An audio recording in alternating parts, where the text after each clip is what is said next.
Hey, everybody, welcome to another episode of Purple Insider. Matthew Coller here. And I got to tell you, this was one of those days where I could not wait to get home, fire up the live stream, and talk football with all of you guys because a lot of stuff happened at Minnesota Vikings training camp today. And I had a feeling yesterday because it was a fairly light practice with pads. And this was going to be a very, very physical practice because tomorrow, I believe, is going to be a walkthrough. And then Monday night is the night practice. It's been hot out there. The guys have been hitting each other quite a bit. They probably all need a preseason game at this point. And as camp does sometimes, things boiled over a little bit today. So I want to dive into exactly what happened with I wouldn't call it quite a melee or a fracas, however you say it, but I would definitely say that there was a lot of pushing and shoving. There was a lot of angry words exchanged, and there was also some guys that were pretty pumped up about this team and the way that they responded and backed up each other. And that begins with quarterback JJ McCarthy. So I'm going to tell you about the biggest moment, the most notable moment, and one that honestly, if JJ McCarthy becomes what the Minnesota Vikings want him to become, we're going to talk about this one for years. This will become JJ McCarthy lore if he takes them where the Vikings are trying to go. So let me take it through it. So throughout the practice, there was just pushing and shoving in general because they have gotten very physical with each other, offensive and defensive line. I'm sure the offensive line has heard about how the defense is pushing them around. And so there was some back and forth there between different players. Brian Asamoah, Will Fries, they got into it. A couple other guys, they kind of came together. Then they broke it up. So then later on in practice, they had a run play where JJ McCarthy hands off to Aaron Jones. Now, keep in mind, Aaron Jones had been hit a couple times pretty hard today, which is not something that anybody really wants to see. And Tyler Batty, who is an undrafted free agent from BYU, he got free. Nobody blocked him. And rather than just stopping the play, Tyler Batty smacked Aaron Jones, like took him to the ground in pretty much a full tackle. So what happened after that was immediately JJ McCarthy jumped into the play and gave a big shove to Tyler Batty. And then, of course, offense, defense, they're coming in, they're yelling at each other, they're getting after it.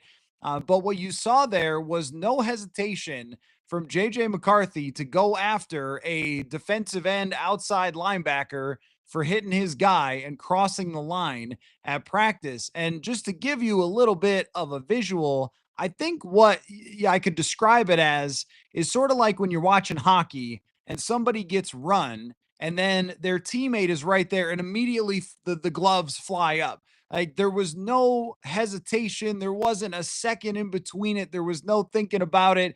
JJ McCarthy handed off, turned around, saw Aaron Jones get taken to the ground, and then jumped right in to attack Tyler Batty for going too far on his teammate. Now they got it all broken up. Everybody went to their sides of the field, and there were several conversations from the coaching staff with the players. So far as I know, I didn't see anyone thrown out, and I didn't see any real punches thrown. I mean, Will Fries and Brian Asamoah were kind of pawing at each other, but I wouldn't say that they were really, taking helmets off or anything like that. And the same goes for McCarthy getting into it. But what McCarthy did today was something that I've never seen a quarterback in a practice do. I have seen guys go too far with physical play. I've seen coaches get upset. I've seen players throw blows. Xavier Rhodes and Stephon Diggs one time got into it so much to the point that they did a joint apology press conference after. Joint practices always seem to have at least one person who just can't stay behind that line, perpetual line steppers. Asamoah seems to be that kind of guy.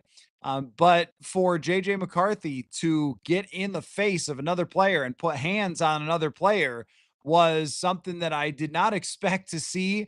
But what you guys are thinking about this is the same thing that I'm thinking about this is that says something about JJ McCarthy. And when we talk about the guy's competitiveness, the guy's attitude, how much of a leader he is out there, how much everybody looks to him, how people have talked about him as kind of a dog and, somebody who they want to follow. It's hard when he hasn't played actual football games to pinpoint moments of where that is. He's got the one preseason game, he's had some good practices in the past, but where's the proof? Where is the proof that uh, you know, JJ McCarthy is that guy that everybody is looking to and he's the leader that everybody likes? And he kind of just reminds me a little bit of Philip Rivers in the way that he carries himself with that extra level of fire where I mean, he's dapping people up and he's being a good teammate and he's being nice. But as soon as that line was crossed, he was willing to jump right into that thing and start pushing and shoving. Even when there was guys who are 6'7" and 300 pounds, whose job that is to do a lot of the pushing and shoving. So this was a cool moment for JJ McCarthy, and it wasn't something that you could script or it wasn't something that you could try to do like, oh, I'm going to do this so I look like a leader or I look like a dog or that kind of thing. It was one that just it's flipped in his head. And maybe it's because he played hockey at some point in his career that that's not cool. And there's been a lot of pushing and shoving. And so I'm going to get into it myself. And I thought that, if you're a coach watching that, if you're a teammate seeing that, and I looked at, as this thing was going on, I looked at Jonathan Grenard and he was basically fist pumping. Like he loved it. He loved what was going on. That the competitiveness of this team has been taken up a notch. I also think too that maybe over the first couple years, or at least the first year under Kevin O'Connell, first two, their practices were probably lacking in intensity a little bit. I do not think that's been the case over the last 2 years. I think that O'Connell realized that, yes, you want to keep people safe, but this is also the National Football League. It's an aggressive environment, and sometimes you got to turn it up a little bit when it comes to how many 11 on 11s, how much pads, how much hitting, how much aggressiveness, and you have to toe the line a little bit when it comes to that. I think that the next time we're going to hear from Kevin O'Connell is Monday before the night practice, and I'm sure that that will still be on people's minds of JJ McCarthy getting into the muck there with one of his teammates and defending one of his teammates. But I think the takeaway is very clear here. We don't have to work hard on it. It's cool. It's a cool moment. It's a cool moment for him. It's a cool moment for the team to see him do that, to see him show that type of fire. And here's the other thing too, that will be the thing we remember from this practice because it was so different. I mean, I never saw Sam Bradford, Sam Darnold, or I mean, you've maybe heard of a couple of quarterbacks through the years who have got into it with somebody. Usually it might be a cornerback for talking too much smack or something, but they're usually not going after guys who are 6'5" and 260 or 70 pounds like Tyler Batty. But it made sense because they hadn't just hit Aaron Jones once. They had hit Aaron Jones multiple times, which is something that nobody wants to see. And the defense was pushing it too far. Honestly, I think that the defense has been pushing it a little bit on the edge for the entire training camp. And today felt like the offense got a little bit tired of all that and pushed back. But if the offense had pushed back and there had been pushing and shoving and everything else, and they weren't good, then none of this would really matter for them. It would kind of make them look silly. But this was also paired with JJ McCarthy's best practice of the year from start to finish. So I want to take you through just what that looked like and some of the throws and some of the things that I noticed from my notebook today on JJ McCarthy. In day 4, he was really good at throwing the football down the field, and we kind of came off saying McCarthy had shined, but that was without pads. So there wasn't any real pass rush that he was facing today. Clearly, since there was, pushing and shoving and chippiness, there was pads. And so this was his best practice, I think, by a country mile when it came to the pads. And just a few of the throws that stood out really right from the start, it looked like McCarthy was ready to go because the whole thing about touch passes and layering and like I hope that I just never have to say layering again. after this training camp. But it has been a thing that McCarthy, every time he's talked since OTA's minicamp, he's talked about when you don't throw for as long as he didn't throw, it's hard to get that back instantly. And it's something that he's really been focusing on day in and day out is these touch passes, the right arc. It matters. Every single detail matters in the NFL. There's so much less space. The other team is moving so quickly, et cetera, et cetera. So layering matters. We maybe we can make shirts like layer that ball, JJ, or something, because it's just over and over again. But I'm watching for it every single day. Is he putting touch on the ball when he's throwing it down the field? And one of his first throws was a dead on, perfect timing, accurate, drop the ball up over the defender, right into the hands of Jordan Addison. Sometimes on the sideline, I'm trying to count the yards 10, 20, 30. I had about 30 yards down the field to Jordan Addison to start the practice. And that just seemed like it really got everything off on the right foot for JJ McCarthy when he made that throw. So then they went to that was ones versus twos, I believe. And then they went to a ones versus ones in 7-on-7. And this was the best period of practice that I've seen from JJ McCarthy so far, 7-on-7. I think one ball hit the floor, hit the grass, but I don't think it was because of an inaccurate pass. I think it either got broken up or maybe was one that Jalen Naylor should have brought in. There has been a few times during camp so far that I have had that same thought of, oh, that was Jalen Naylor. Had it been Justin Jefferson, he's going to go up and moss that thing. So there was one pass like that. Every other pass hit its intended target. He had a line drive throw to Jordan Addison, a completion to Jalen Naylor that was along the sideline that was a little bit short. And Kevin O'Connell came over, had a conversation with him, but still was a completion, throwing to the right space and finding Jalen Naylor. And then I thought the best throw of the day from JJ McCarthy was they ran a seam route for Josh Oliver, who has looked fantastic.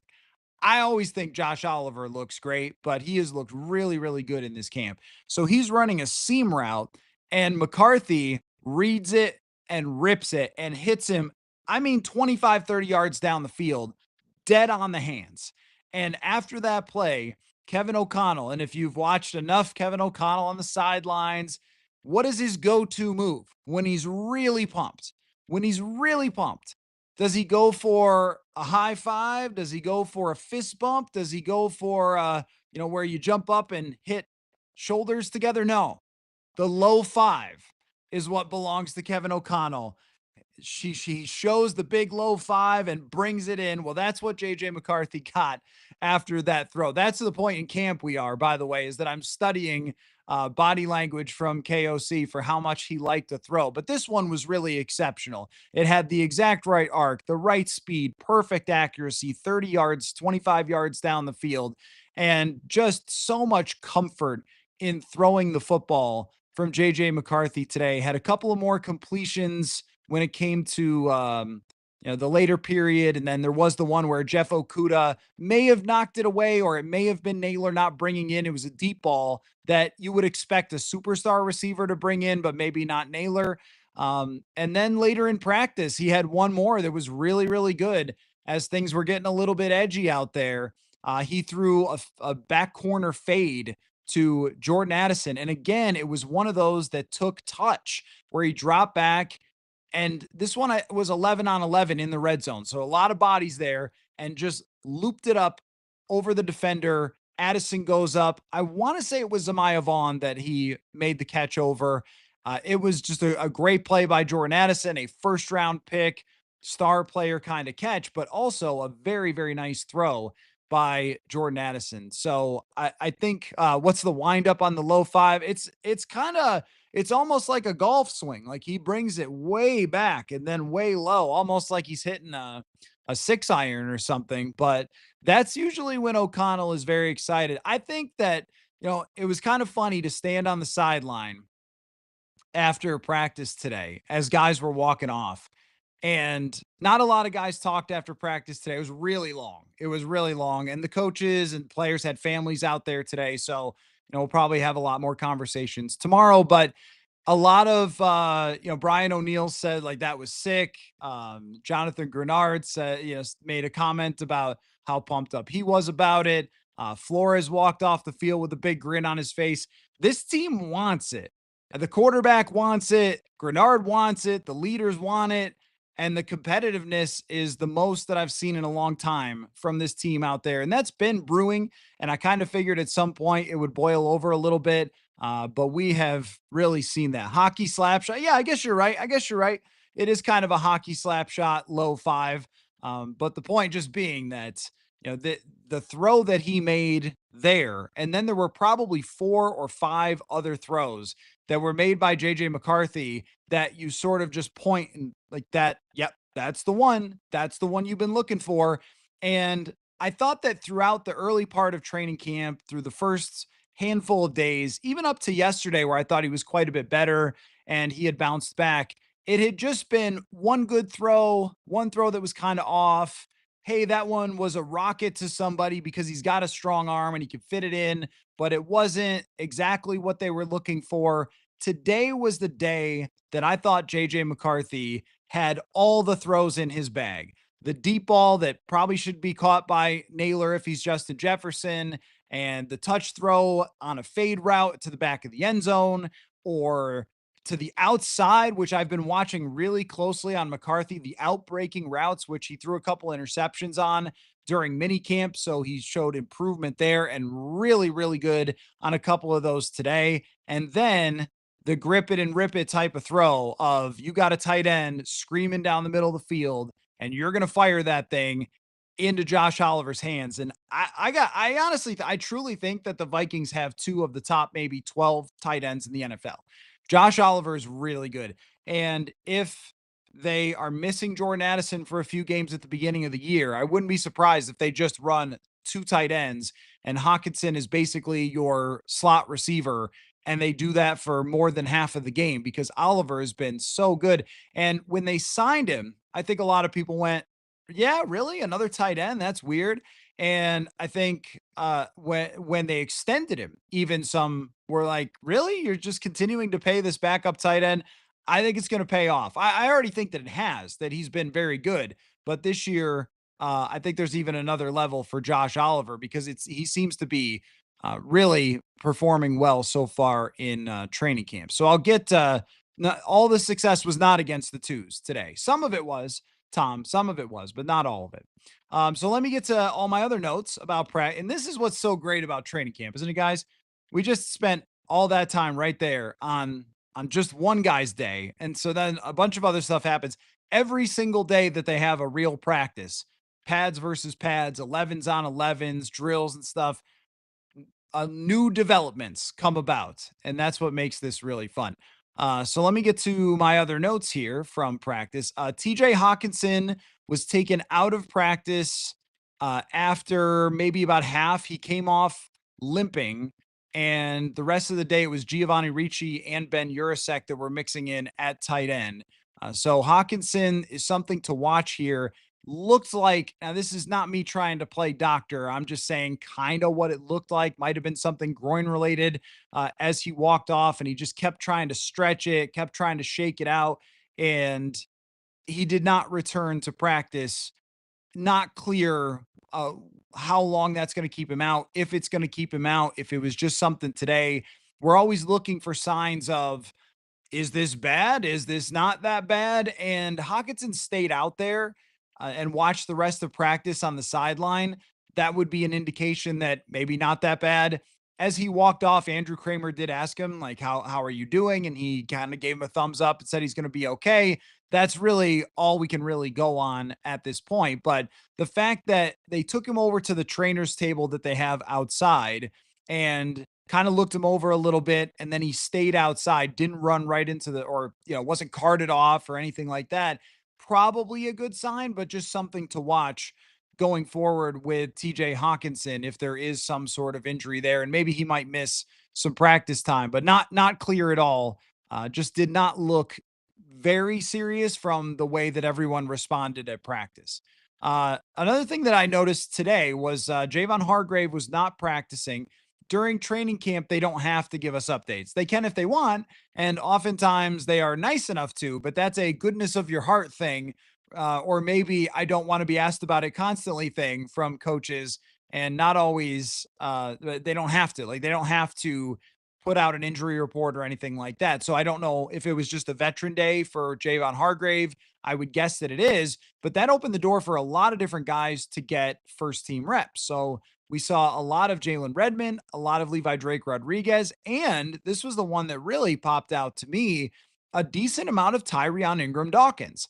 And Ingram Dawkins, when he was drafted, you know, the first thing that I do when they draft a guy, if I haven't studied him, I mean, we're talking about fifth, sixth, day three, is I look up what NFL.com has to say. I look up what PFF has to say. I look up his pressure numbers, sack numbers, and then I look at his athletic scores.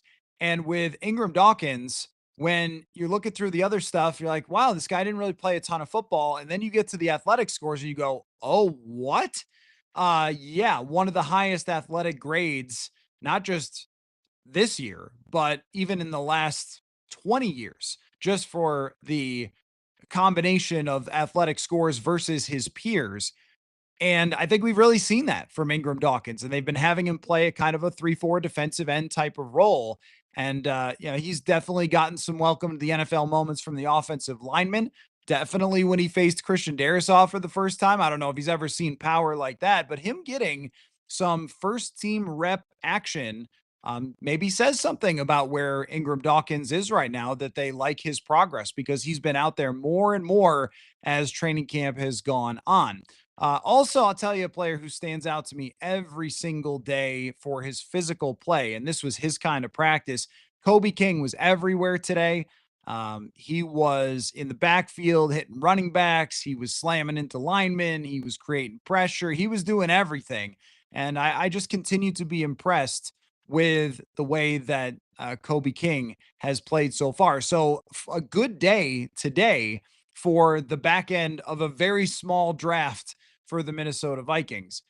Sam Howell, if you were wondering, did look a lot better today. It was certainly not perfect by any means, but Sam Howell, for the first time today, to me looked like a regular backup quarterback. He was getting the ball out a little bit faster. And yesterday might have been one of those days that it's a little bit of a, hey, you got to wake up. You got to turn a corner here, or this isn't going to go in a good direction. And we talked about that yesterday, that they might be close to picking up the cell phone and calling some other GMs and seeing about backup quarterbacks. And still, Brett Rippon got some run with the twos.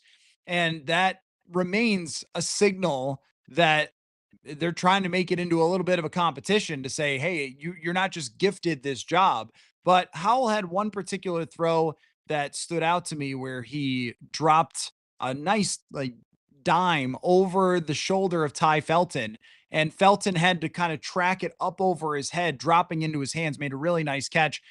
There was another one that Felton probably should have had that he didn't catch, but every day you see just a little bit of Ty Felton flash, and you go, oh, okay. And then you see a little bit of Ty Felton look like a baby deer, and you go, okay, he's going to need to continue to develop. But we're seeing the skill from Felton. He was also taking some kick returns today, and I'm wondering if they really want to lean into that for this year of giving him a shot at kick return.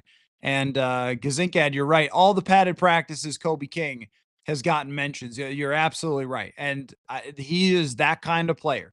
Very physical player, always seeing the pads popping with him. He did get beat on now I think it might have been 7-on-7, so that's a little tough for the corners, but I think he did get beat in coverage one time. And I don't think coverage is really going to be King's thing. I don't think he's quite explosive enough for that, but you could see a role for him developing, maybe not this year, but into the future, possibly this year, I suppose, but definitely into the future. And you just like the way that he carries himself out there. And he's played every snap with Eric Wilson as the linebackers with the twos. And I know some of you have mentioned Asamoah being cut. This is probably what I'm going to do tomorrow, because I get the idea based on the schedule that they're probably going to have a walkthrough tomorrow. And I was debating, oh, should I still go live after a walkthrough? And you know what? The answer is yes. I definitely still should.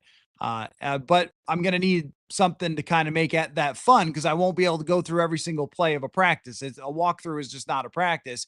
So I think what I'm going to do is put together a 53 for tomorrow. We could go through it. And I don't know whether Asamoah is going to be on it. I don't have any issue with him getting into it with a guard who seems to want to, fight everybody, and that's fine. But I think the way that Kobe King has played, they should feel very confident about their top four linebackers.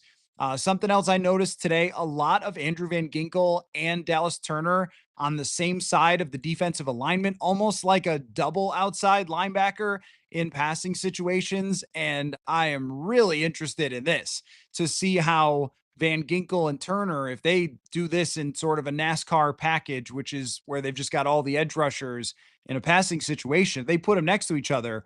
One guy can drop, one guy can rush. They can do games, stunts, and twists with each other.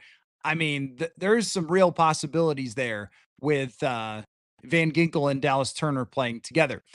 So not a bad day for Sam Howell. Much better than it was before. What's starting to stand out, and this is why I try to give a sample size on things before. So some of you might ask me about a player, and I'll say, you know what, give me a little more time. Starting to notice Donovan Jackson a lot more on a daily basis. One thing that I noticed about him is I could see why they wanted him to play tackle. He's very wide, just naturally very, very wide. And in the run game, that is where I have really noticed Donovan Jackson. He took somebody today, and sometimes it's just a mass of humanity, and it's hard to say, was it this guy or that guy? He took somebody and moved him 15 yards down the field today on a run play. The running was once again very good.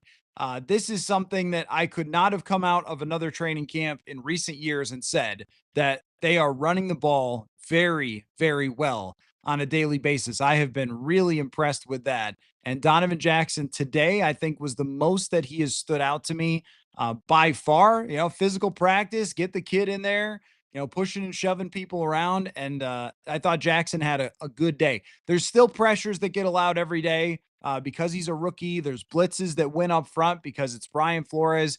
But progress and aggressiveness, starting to see that from Jackson. Maybe confidence is building there as well. And the last thing, I know nobody wants to hear this, but it is the fact of the matter. Not a good day for Will Reichard. And the other day, Dane Mizutani, we did a show together, and he mentioned to me that the internet had been flipping out about Will Reichard. And I said, oh, I mean, it's just been a couple 50-yarders. It's not that big of a deal.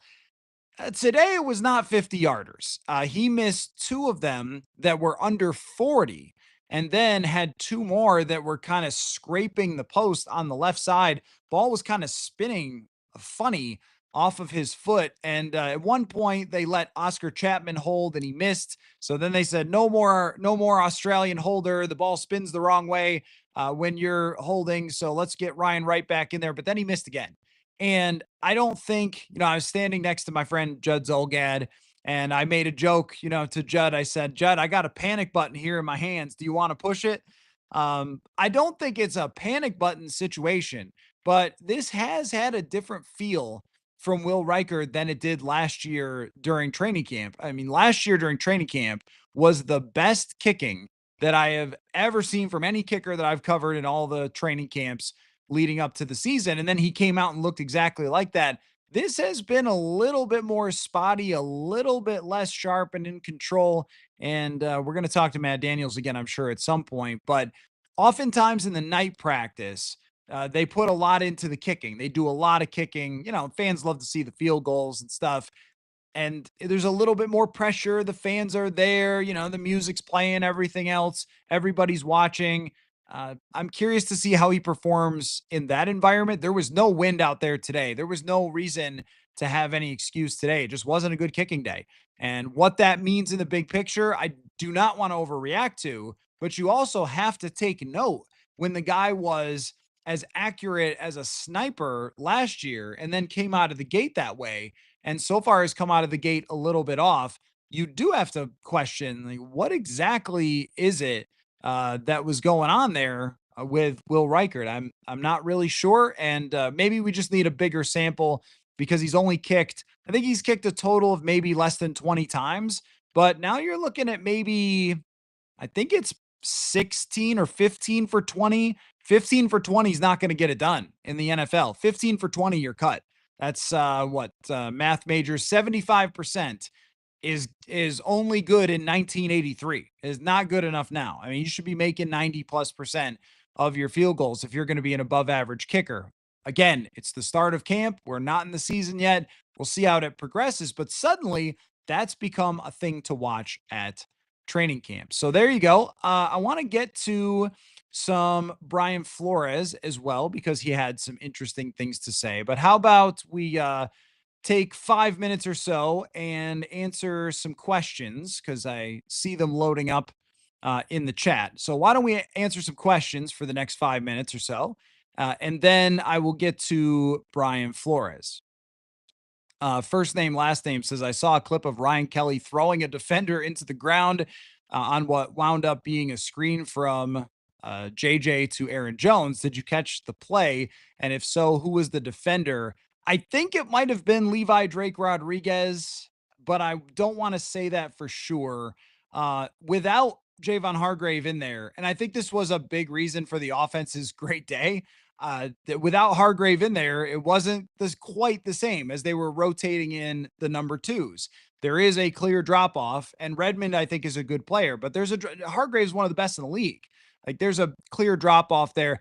But to your point, that you're just demonstrating right there how physical of a practice it really was. I mean, these guys were really going at it today as if they were ready to play next week. And that's just what you want to see from this team. I mean, I don't think if it's a chill training camp, it has to be bad.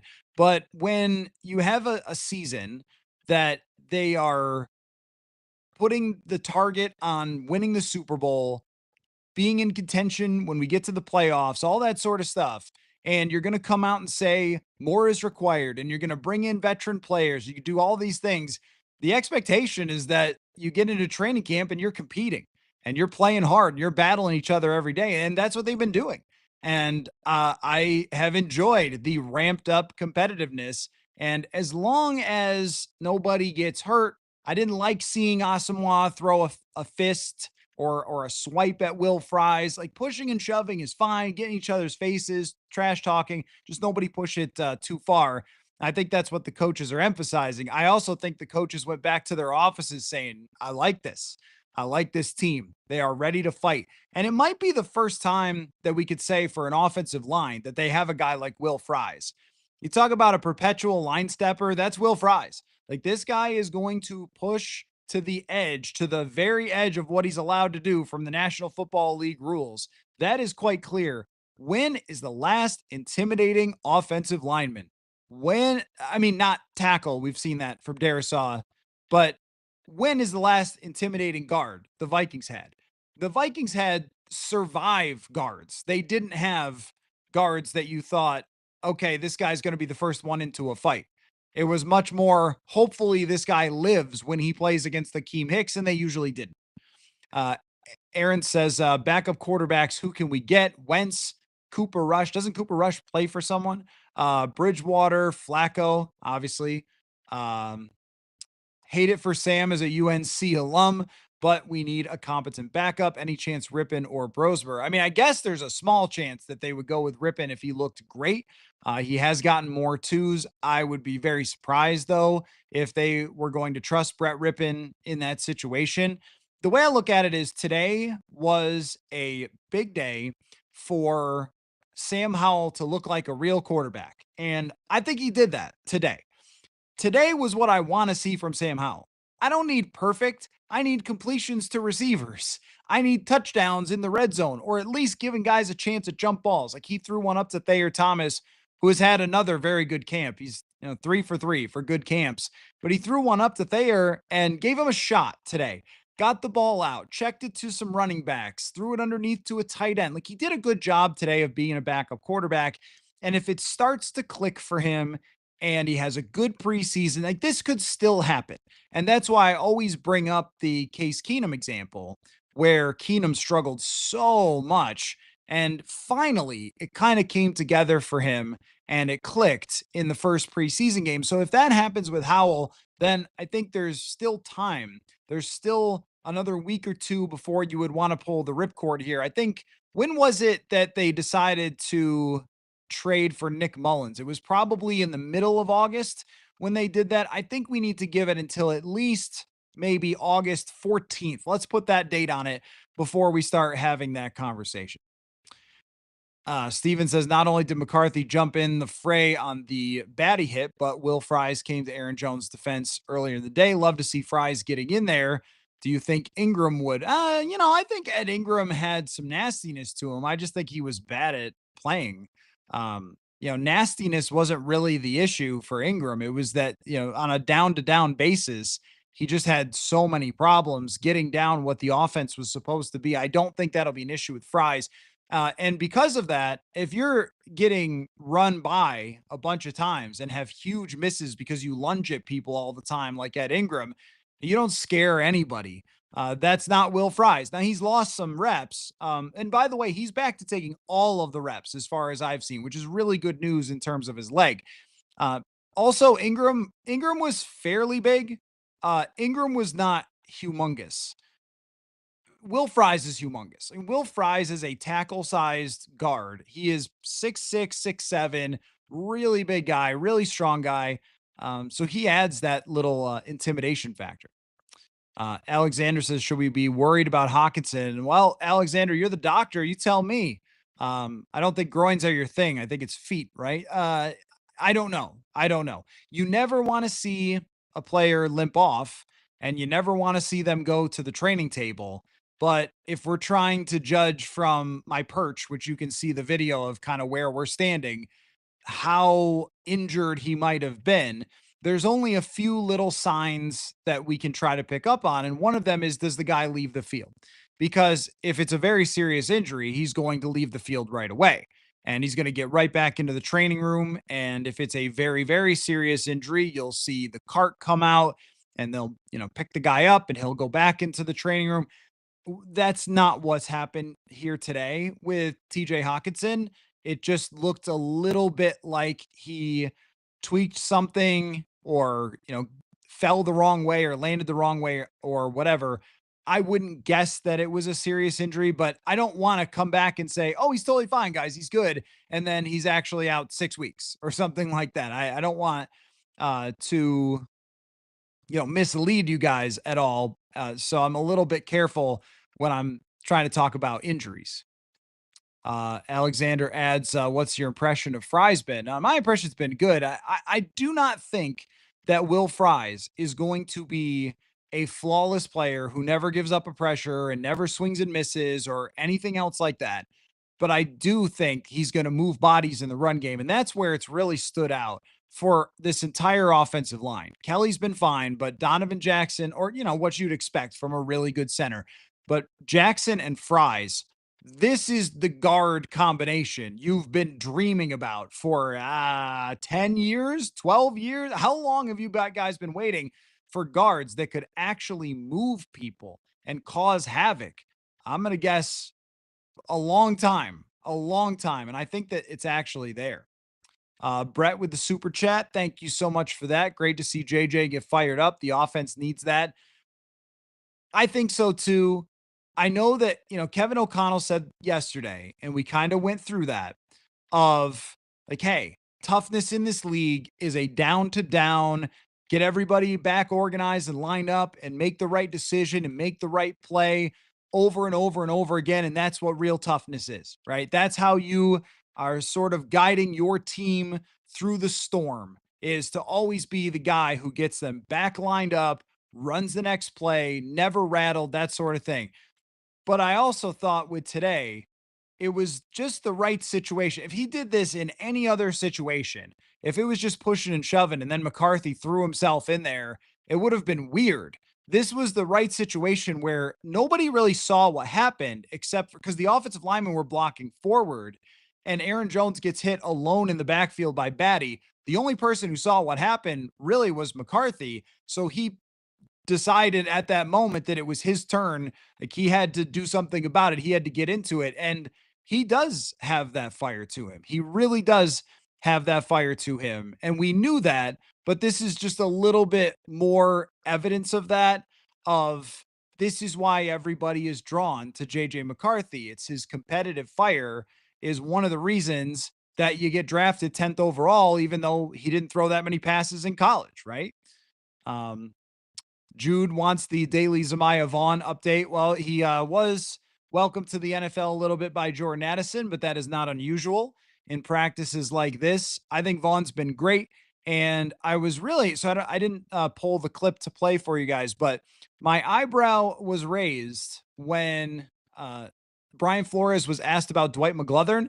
And the answer was kind of, yeah, it's nice that he's gotten some interceptions, but he's got a lot of other stuff that maybe we're questioning. And that wasn't verbatim. That was my interpretation because trying to pick apart the coach speak, there was a hesitation to say we love what Dwight McGlothern has done in this camp. And Vaughn continues to get all those second team reps. Him and Jeff Okuda are the outside second team corners, and Okuda mixes in on the nickel when he's with the first team. Vaughn is huge and he has really, really good ability to mirror and stay with guys who are smaller and faster than him. And I think that they just like him from a technical perspective. He had, I believe it was a pass breakup today or a throw that kind of went awry that was into his coverage. I just think that he's looked really comfortable when it came to playing that outside corner role, like that pure outside corner type of role. He's looked like an NFL corner right away. And sometimes that happens, undrafted free agent, and there you go. Like he just you just found another one. They've done this. Gabriel Murphy's out there. We haven't mentioned him a lot, but he's taken a ton of second team reps next to Dallas Turner and Bo Richter. Bo Richter's another undrafted free agent. They might just be good at this, at finding those guys. Blazy says, did JJ play better because the defense called off the dogs today, or did he just ball out? This was not a call off the dogs practice. Not to the point where they're fighting with each other. No, this was an all out type of practice. I mean, some of it may be that he was going against the twos in some of these periods, so there's a little more time to throw the ball. But even the red zone that was much better was against the ones. What I think is that JJ McCarthy today, and also some of the 7-on-7s, I believe, was against the ones as well. I think JJ McCarthy just had a really great day. He looked like a first round quarterback who can win a lot of games with his football team today. He has not looked always that way for every single practice this year, but these are the types of days where you go, yeah, I think you guys did the right thing in going to JJ McCarthy. Now, 2 days from now, we might say, he had another down practice. But the highs of these practices from McCarthy have been quite high. Last Saturday was one. Today was definitely one. Maybe he's just a Saturday quarterback. I don't know. Get it right. But no, he's had several practices that have shown the high end. And that's where, when Kevin Seifert said on the show the other day that he just has already gone past the idea that McCarthy won't be at least a competent starting quarterback. I agree with him, because if he couldn't do it, we'd see it in practice, but he can do it. Now, what are the levels of that? Are the levels of that like a super high level, a super high ceiling, or is the level to that, maybe just good, but not absolutely marvelous? Like we're trying to figure it out. Or is it superstar? That's what we're trying to figure out by watching on a day-to-day basis. But a practice like today, if you're not a good quarterback in the NFL, you can't have this practice with the aggression, the way the defense was playing, all those things. It was really one of those, hey, you made the right call. And then everybody walking off the field with smiles on their faces and grins on their faces because of that natural thing that he did, jumping in to defend his teammate. It also kind of, I think, and not to over dramatize it, but again, this is going to be JJ mythology if he becomes a truly great quarterback. I think it was one of those, until this point, McCarthy has been the young quarterback that everybody's bringing along. Now, after today, he's the Vikings quarterback. He's the guy. He's the dude.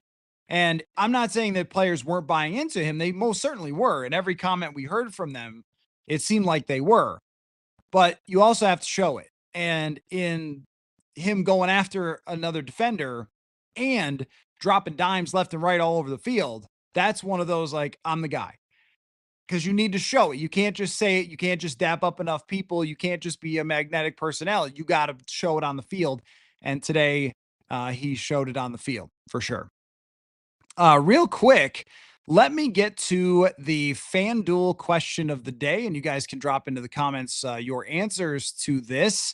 I noticed on FanDuel that it is plus 360 for three NFC North teams to make the playoffs. How likely is it to you? You can give me a percentage chance that three NFC North teams, because plus 360 is not crazy odds at all. So that's the FanDuel question of the day. Give me a percentage. What are the odds, or in your mind, percentage wise, that three NFC North teams make the playoffs? That is the FanDuel question of the day. So we'll get to your answers a little bit later. Alexander says, I'm not ready to panic regarding the kicker. I think we need to learn our lesson with Daniel Carlson, let the kid work through the yips, and we know that he has the talent. I agree with you for right now, but it is kind of a redux, isn't it, of the 2018 season where there was so much pressure and Daniel Carlson was struggling in camp and then struggled in preseason. I think Riker needs to kick in some games for sure. And maybe they need a couple of more kicking periods to just get him back on track and figure out what's going on, because it has not been as sharp as we would expect from what we saw last year. That's through 20 preseason kicks. There is a long way to go. There is an entire another month and whatever number of days before week one. So I agree with you overall, but it is one of those like, take note that he struggled early on. Stephanie says, was at camp today, and it was fun to see the crazy Levi Drake Rodriguez energy and his personality. He's pretty hilarious. This was his kind of practice too. Levi Drake has brought a lot of energy to this team. I also think that he's shown pretty well so far.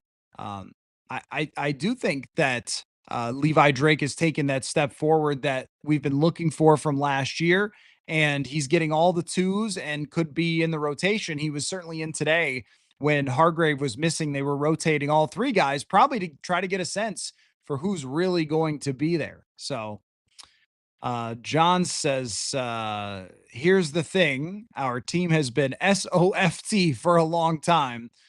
We didn't get Fries or Kelly to be Mr. Nice Guy. Rip him up. Yeah, I mean, I think the interior of the line has been soft for a long time. I mean, I wouldn't say that about the whole team. I mean, I wouldn't say that about the defense last year that was in the top five in run defense, top five in takeaways, top five in sacks. Like that's a nasty group. And different areas of this team have been tough over the years, but the interior of the line has been soft. And probably in terms of actual attitude of the overall team, like would you take them in the bar fight versus another team? There have been some years where certainly it was not the case that you would have taken the Vikings over other teams in a fight. So maybe now they are feeling that way. I think that the expectation, the bar is raised by guys like Jonathan Grenard. The leaders of this team, Aaron Jones, have just, I think, pushed it up a notch after last year. Some of these guys are feeling like this is, one of the last years of my career that I'm going to really get a chance to try to win a Super Bowl. And I think that's where someone like Grenard feels like, hey, like we only get so many shots at this, and this team is good enough to really take a shot at it. And he seems to be individually setting the tone. Um, I know that I've felt that, and Brian Flores talked about that as well. I have felt that Jonathan Grenard it starts with him for setting the tone for the team's overall toughness. But Will Fries is also certainly coming in and said, let me as well on the offensive side. Alexander, does the team need a red zone jump ball specialist? I thought that guy was Hawkinson, but he struggled in contested catches. Kind of like Kyle Rudolph. They throw it up really high to him. I don't like jump balls in the red zone anyway. I don't like the idea. Jude said it was McGlothern who got mossed by Addison. Okay. I mean, either way, like whatever young guy it was a great catch. But just when it comes to the red zone and so forth, like you don't really want to see them having to make a lot of jump ball catches and stuff like that. You don't want to see a lot of fades. But I agree with you that Hawkinson has really not become that red zone monster like Kyle Rudolph was. Rudolph was just so big, his hands were so huge. I mean, maybe it's a better idea to try to get the ball to Josh Oliver in the red zone more often. But I don't think they're going to go out and look for one specific guy to try to throw the ball up to him so he can jump up and catch it. John says, "How did Jordan Mason look today? He just looked really good. The run game in general has looked very, very good. So there are times during the camps over the years where I've thought to myself, is this something that's real or is this something that's just in camp? Like, what's the real conclusion that I should be drawing? And last year was kind of that way with the defense. So, day in and day out, we were impressed by Grenard, Van Ginkel, Cashman, and then, Gilmore shows up. But I remember the joint practices specifically coming out of those and going, this defense, am I wrong? Like, this defense could be really good. And I've felt that way about the run game. I think the run game could be really good with Jordan Mason and Aaron Jones if they stay healthy because they are blocking extremely well in front of these guys. But then Mason just has this gear that he turns into very quickly. They pitched him the ball on the left side today and he cut back to the inside and it was like a lightning cutback for somebody who is his size. Whoa. Uh, he does that almost every single day. And Aaron Jones has looked fine, probably about the same as he looked last year in camp. Doesn't look like he's slower, but it's really, I mean, the line and the physical play from Jordan Mason is just so different from last year. I mean, you think about who they were blocking with last year. Cam Robinson was one of the worst run blocking tackles for the last 10 years and or however long he's been in the league. He is a decent pass blocker, but he's a terrible run blocker. And at the left guard position, it was Blake Brandel, who's a tackle that was playing guard out of position and couldn't really get to the next level, couldn't really get low. They had the lightest center in the league. And then Dalton Reisner, great pass protector, horrendous run blocker. I mean, that was probably what, maybe like the 25th best run blocking from Brian O'Neill over. Like after Brian O'Neill, everything left of him was, maybe it was definitely bottom third of the league. And now what do you got with a first round pick who is very athletic and very big?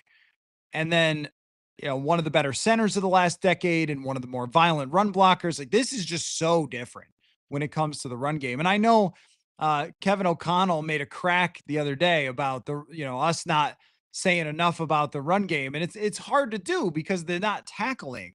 Uh, but as the days start to build up with really good run reps, I am starting to get that impression. David says, given the last 9 days of camp, in what way, if at all, has your opinion on McCarthy changed since this time last year? I would not say that it has changed a lot. At the end of training camp, I felt like JJ McCarthy was ready to start in the NFL at the end of last year's camp. I thought that, or well, when he got hurt after the end of the first preseason game. If you go back and watch my podcast with Dane from US Bank Stadium after the first preseason game, what I said was, because I went back and watched this not that long ago. What I said was that he was checking all the boxes of things that he had shown in camp. So he did all the things like pocket presence, touch on the football, being able to see the field, make the right reads, throw the ball to the right spots. And then occasionally there were some throws that weren't on time or were a little inaccurate. And that's exactly how he looked. But I felt he was in total command. And that's why I like that word a lot because you can overcome. All right, you sailed a throw here, you dirted a ball there. All right, that's going to happen. And maybe he does it 5% more than other quarterbacks in the league that have thrown a lot more passes in their careers. What you can't overcome is someone who doesn't look like they're in control. And McCarthy today, especially, I thought the most of any practice looked like he was in total control. He was in control of where the football was going. how hard or soft he was throwing it, depending on the situation, and then in control of the franchise enough to say, I'm going to be the one who ends this, the physical play of guys going too far by getting in this mix. So, I think that it's all been along the lines of what I expected to see from McCarthy, even in the early practices. If it wasn't accurate, I'm pretty sure I came on and said, hey, there's some issues here with this, that, and the other thing, but I think that he'll get better. I think that he'll grow from it. I think he'll learn from it because that's all we've seen from him. To me, he's looked like an NFL starting quarterback who can win games. To what degree is what we're going to find out. But I think that he has looked like that so far. That's about as far as I can go right now. I am coming off of a really good practice from JJ McCarthy, but that's where I want to go to at this moment, is that like he's looked the part. He's looked like there shouldn't be regrets from the Vikings organization for making the move to move on from Sam Darnold. That at this moment, there are no regrets for doing that. And we'll see how that plays out going forward. Preston says, what's with all the 87 negativity in the chat? I do have a little bit of a theory on this when it comes to some folks who kind of want TJ Hawkinson gone or don't like his contract or haven't been a fan of his as a player. Well, one is, last year was hard. I didn't think he had a bad year last year considering what he went through, but he didn't get the same number of footballs that he did with Kirk Cousins.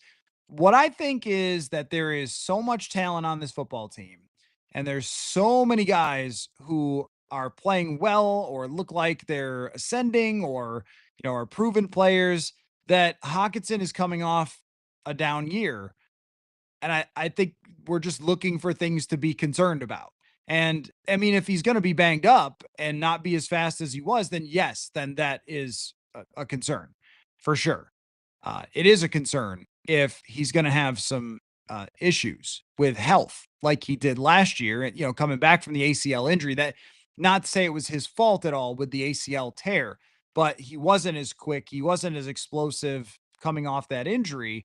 And if there are further injuries, then yeah, then you start to go, okay, well, that's a pretty big contract, and he's under contract for quite a while. But as far as him as a player, I think he's going to be extremely important to JJ McCarthy this year. And, the first game that he catches 9 for 76 and a touchdown or something, you're going to go, oh, yeah, TJ Hawkinson, he's pretty darn good. Let's see. I think 87 way overrated, like Rudolph was. That's like, what are we talking about overrated? I mean, I just think the most recent thing that you saw from TJ Hawkinson last year was that he was coming off of an ACL injury, trying to join the team in the middle of the season with a quarterback he had never practiced with, and he still was fine. And I mean, they don't win the Chicago game last year without TJ Hawkinson. He was great in that game. And I honestly think it's just a lot of nitpicking.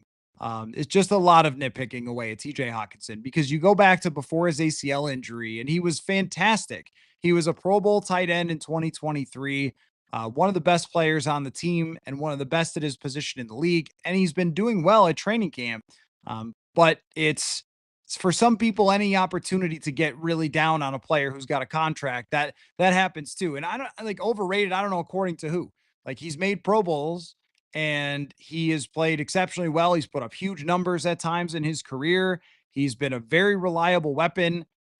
He's not Antonio Gates, who went into the Hall of Fame today. I would say that. I guess if that makes him overrated for not being like one of the best ever, but I think he's pretty darn good, and he's going to be very important this year.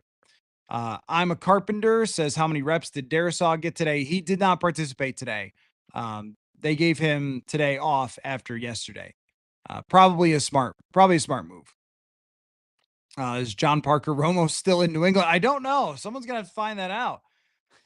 Why are kickers so weird? If I knew that, then I would tell you, but I do not know that.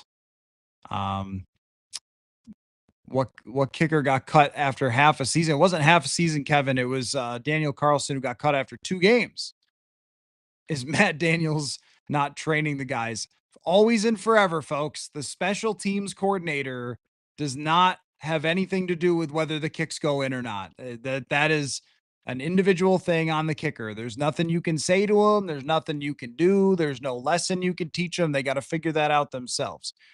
Real quick, the FanDuel question of the day, the NFC North, plus 360 to have three teams representing it in the playoffs. What are the percentage chance that actually happens? I'm going to go lower than that. I'm going to go lower than 50% on that.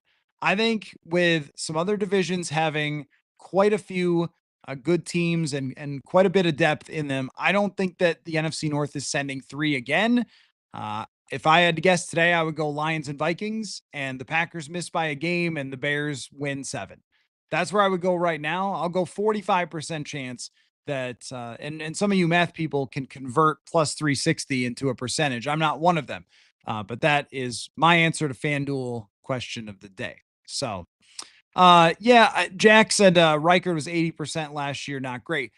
I get that, but I also think we have to factor in that, what was it? 3 of those misses or 2 of those misses came in the game he was injured. And then when he came back, so I'm not saying you can take those out, but I do think that we have to be fair with that. He showed what he could do at the beginning of the season. I mean, he was what, 12 for his first 12. Just an absolute ace, and that's the capability he has. I will say that I've always warned against drafting kickers because you have to keep them. And if Will Reichard made 80% and then was missing left and right, and he was an undrafted free agent, it wasn't somebody that the organization had loved so much, they'd have another kicker in here today. So there is a little bit of that I will give you, that they have to be, a little more committed because this is someone that they've fallen in love with as a kicker. But I also think his talent is just extremely, extremely high, and they need to give him as much time as he needs to get to where he wants to be here in training camp. Like, let's not go and, cut the kicker halfway through training camp because he got off to a slow start, or let's not completely judge him by August 2nd. Last time I checked, he's got a month to get it together. Joseph, who was holding, Ryan Wright was holding on one of the missed kicks and Oscar Chapman on the other one. Chapman, was pulled out after the first miss. So I think that they probably blamed him for holding it. But then the next one, and even 2 of the makes, were kind of going off to the left a little bit more than you would actually want. How do the corners look? Anybody stand out? I mean, day in and day out, Jeff Okudah's having good days. Jeff Okudah is all sorts of all over the place. He blew up a run play today where he got into somebody. I mean, just came in and slammed into somebody, drove him back. Jeff Okudah looks like somebody who could play linebacker in this league. Like, he is just a huge guy, and he's got strength and power in the run game, seriously in the run game.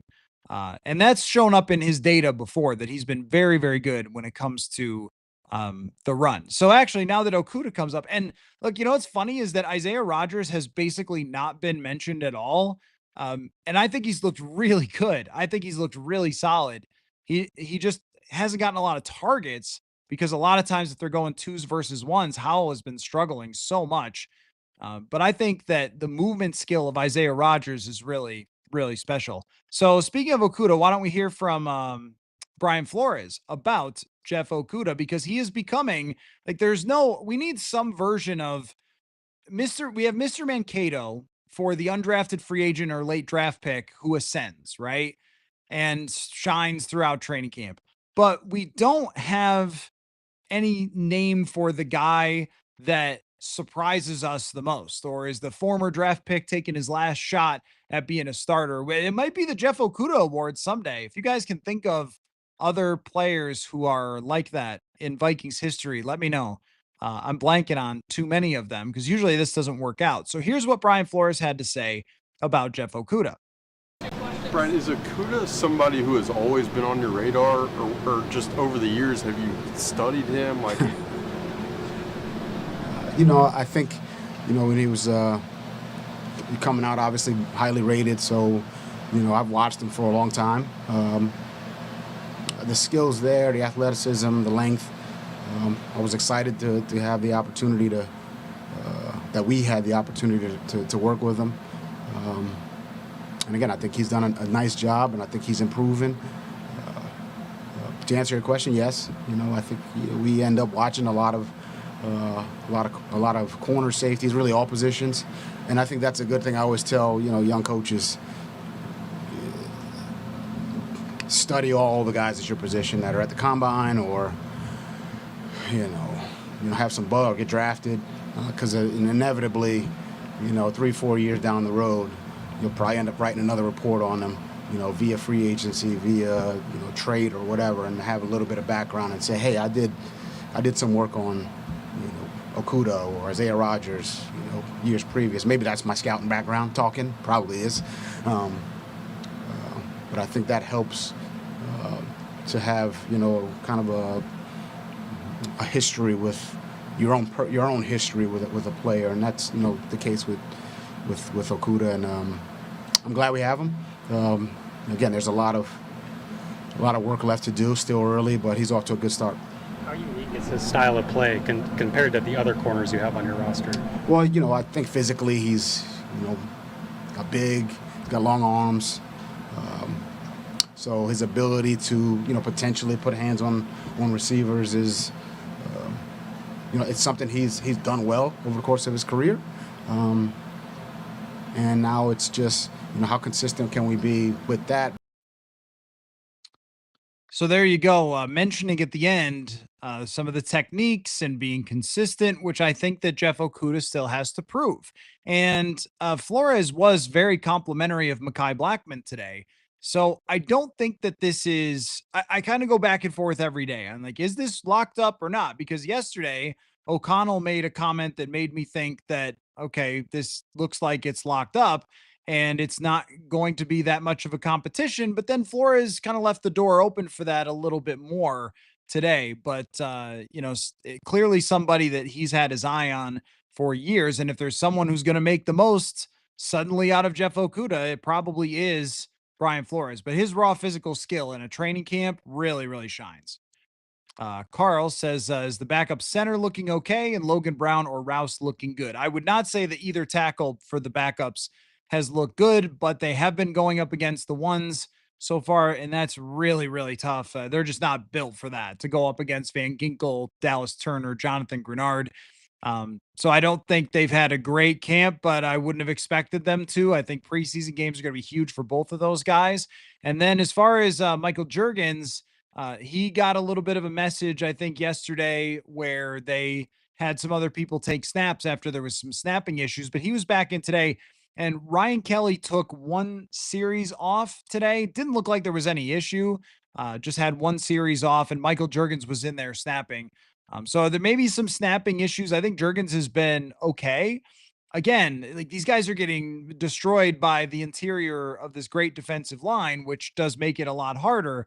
But none of the backups are going to be very good when you get to that point. Like backup centers, there aren't very many good ones in the entire NFL. And then you're talking about they've already got Justin School. So you're talking one level down with an undrafted free agent and a sixth round pick. I mean, they have some depth, but I don't think it's really exciting as it probably is not in most NFL cities. Mr. Whoosh Woosa? Is it Woosa? Mr. Woosa? Is that Boondocks in your avatar? That's a great show, Boondock Saints. Is that what it's called? I used to watch that show in college. Anyway, he says, I got distracted there. I want to see Howell against a different defense before I make judgment. I think that you're being fair there in wanting to see Sam Howell play in preseason games and play more against the twos. But even when you're playing against the ones, you should still be getting the football out, even on 7-on-7. So, like, okay, yeah, the pass rush has been a nightmare, but 7-on-7s, you should be able to get people the football. And he hadn't been doing it, but I thought it was a big day for him today to look like he was actually in a little bit more control of the offense. He threw the ball a little bit better. There's some nice plays by the backup receivers. That's all. I'm not asking for much. I'm not asking him to look like a starting quarterback. But yes, I agree with you in principle overall to give him a little bit more time, give him at least a preseason game and some more practices before we make judgment. But I think we're always trying to evaluate what they do and what they say. And what they've done is given Brett Rippon some reps with the twos the last couple days. I think that says something about how they feel Howell has performed so far. Jax Park says this Hawk injury shining light on the lack of depth at tight end. Are there any other tight ends other than Oliver making plays in camp? I think Ben Urasek has been pretty decent. He's made some plays. He's made some nice catches. He definitely has hands. Giovanni Ricci got caught a ball. He's bounced around to a bunch of different teams and has battled injuries, but Urasek would be the guy that I would probably point out the most so far. But it's not as deep as when you have Johnny Munt. I mean, that's just a fact. But I think that if Hawkinson was down, they would just play Oliver and play more receivers instead of playing backup tight ends. But it's so funny because Kevin O'Connell loved Johnny Munt, and it became a meme. He's the best third tight end in the league. I think it was Wes Phillips who said that, and we kind of all laughed at it, like, "Oh, that's pretty, that's funny," and that kind of thing. But at the same time, you're right that you get one guy banged up, and then all of a sudden you're talking about playing an undrafted free agent or a guy who's really bounced around, who was an undrafted free agent once upon a time. I mean, right now that position's not solved, and the fact that Gavin Bartholomew is out with no sign of him coming back, it does make it very possible that they would go into free agency after cutdowns or claim somebody at the tight end position if they're not thrilled with Urasek. I think Urasek's been good, but they're going to have a much more detailed evaluation there, knowing what he's supposed to do on a given play. Nathan says wide receiver 3 and 4 go. Well, 3 is clearly Jalen Naylor. I don't think it's been a great camp for Jalen Naylor so far. I think it's been okay. I know O'Connell said the other day that he thought it had been really good, and maybe from an assignment perspective, that would be my guess. Is what he meant is like it's not easy to just early in camp switch assignments, but you have to do that in real games. I think from an actual going up and getting it and making plays on the football, it has not been as good for Naylor, but he's not being unseated. Number 4 right now is Lucky Jackson, and it's on everybody else to go make it not Lucky Jackson. Rondale Moore, I will have a story coming out soon, hopefully on Monday about Rondale Moore. I sat down with him for a conversation the other day to write about him coming back from his injury and having a shot here in the Vikings offense, but he has yet to prove that he deserves that.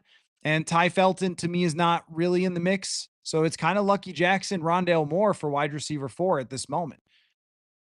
Bob with the super chat. Thank you so much, Bob. Is there a bigger skill disparity between McCarthy and Howell than there was between Darnold and McCarthy? Oh, yeah. Oh, enormous. Yeah, enormous. I mean, last year, so Sam Darnold is one of the most gifted quarterbacks to come out in the draft in the last 10 years. It's very clear from his physical ability. Even when he was drafted, the New York Jets ignored some things about his turnovers and stuff like that based on his physical ability, which is freakish. Darnold is a huge guy, throws a beautiful football. He's super strong. He doesn't need to have any sort of platform to throw the ball off of, just can flick it and it goes miles. He's a greatly talented quarterback. I don't think that McCarthy has the raw talent of Sam Darnold. And again, we're talking about one of the most purely talented quarterbacks, arm strength, accuracy, all that sort of stuff to come out. But it's not that far away. It's not like you're going from, Darnold to someone who doesn't have a great arm, doesn't, know how to run the offense or isn't very fast or anything like that. Like McCarthy's a first round pick physical talent. There's no question about it. The way he runs, the velocity throws the football with.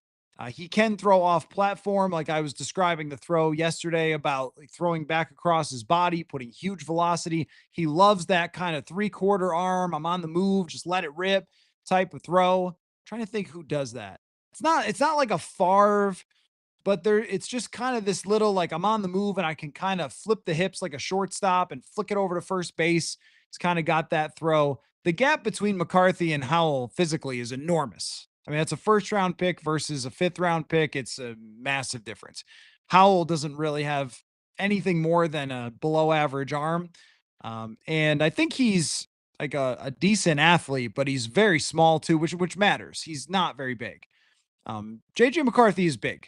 I think I don't know what his height weight would be today, but it's probably 6'2" and a half, 220 pounds, something like that. And he can really move. So yeah. Let's see. John says Blackman. I assume that's a question about Mekhi Blackman.